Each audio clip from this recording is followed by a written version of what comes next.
নবীকে আল্লাহ পাক 3000-এর উপরে মুজিজা দান করেছিলেন। সুবহানাল্লাহ। কত হাজার? 3000-এর উপরে। দুই একটা নবী আমার আঙ্গুলের ইশারায় চারটি খণ্ডিত করলেন, একটা মুজিজা। যুদ্ধের ময়দানে এক সাহাবীর চোখটা বের হয়ে গেল, চোখটা হাতে নিয়ে আমার নবীর সামনে এসে বলল, ইয়া রাসূলুল্লাহ, ইয়া হাবিবাল্লাহ, যুদ্ধ করতে করতে আমার চোখটা বের হয়ে আসছে, চোখটা লাগাই দেন।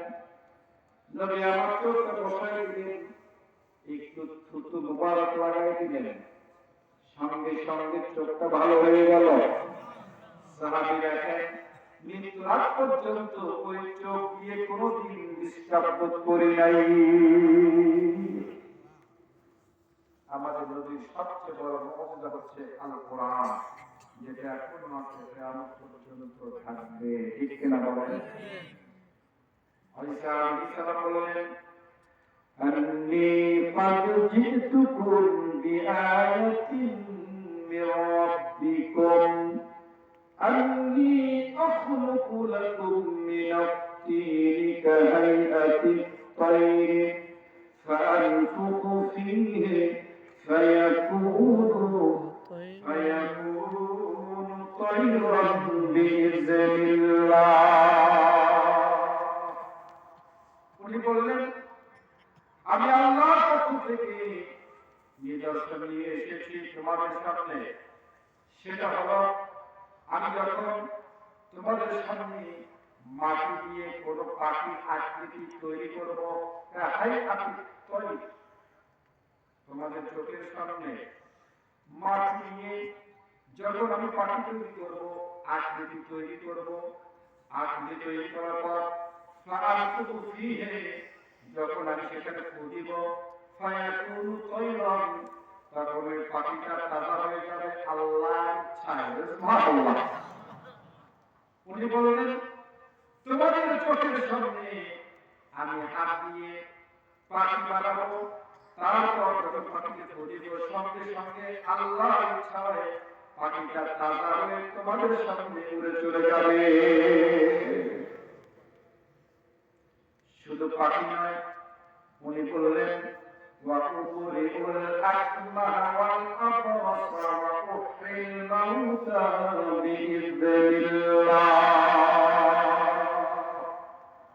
কোন জন্মান্ধ কুষ্ঠ রোগীকে আমার সামনে নিয়ে আসো, যখনই মাসে করব, সঙ্গে সঙ্গে আল্লাহর ইচ্ছায় ভালো হয়ে যাবে। সুবহানাল্লাহ। পিতার সাক্ষী উনি বললেন, আমি তোমাদের চোখের সামনে মৃতকে জীবিত করতে পারি। যখন বলব তুমি বিইذনিল্লাহ, এই আল্লাহর ইচ্ছায় জীবিত হও, পিতার সাক্ষী সঙ্গে সঙ্গে মৃত ব্যক্তি আল্লাহর ইচ্ছায় জীবিত হয়ে গেছেন। নূহ আলাইহিস সালামের সন্তান সারা কবর পাশে দাঁড়ালেন, ঈসা আলাইহিস সালাম ডাক দিলেন, বের হলেন বুক পর্যন্ত, কবর করে বুক পর্যন্ত বের হয়ে গেলেন।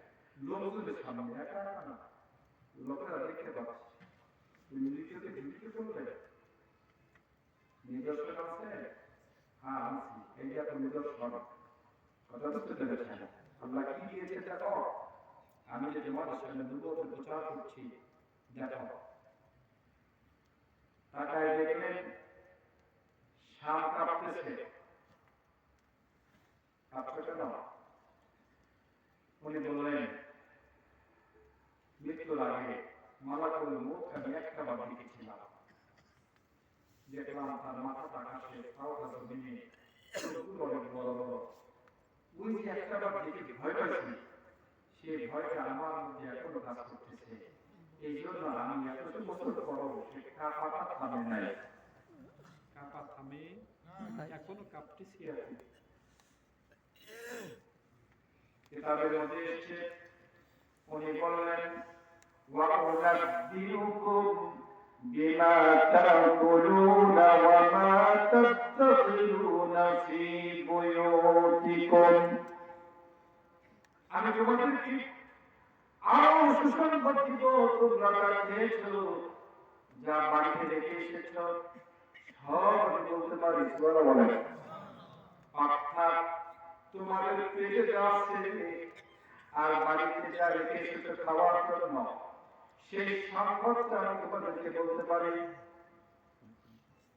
এত কিছু বলার পরেও কমের লোকরা বলতেছে আকাশ থেকে খাবার নামাতে পারে? আকাশ থেকে খাবার কি নামাতে পারে? পারে? মানে হতেছে না, কম হয়ে গেছে।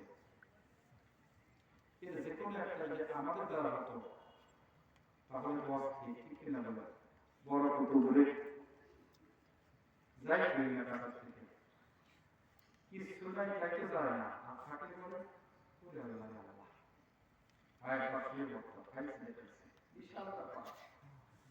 একটা যদি থাকতো, যে কোনো একটা, ভাইরা আমার কম লোকেরা বলল আকাশ থেকে খাবার নামাতে পারে? উনি বলেন আল্লাহ এত কিছু দেখানোর পরেও আমার কমের লোকেরা আমাকে মানছে না, আকাশ থেকে খাবার নামাতে বলে, যদি না নামাও আমার কমের লোকেরা আমাকে মানবে না। আল্লাহ তার সঙ্গে সঙ্গে আকাশ থেকে বিশাল বিশাল পানিটা পাঠাই দিলে খাবার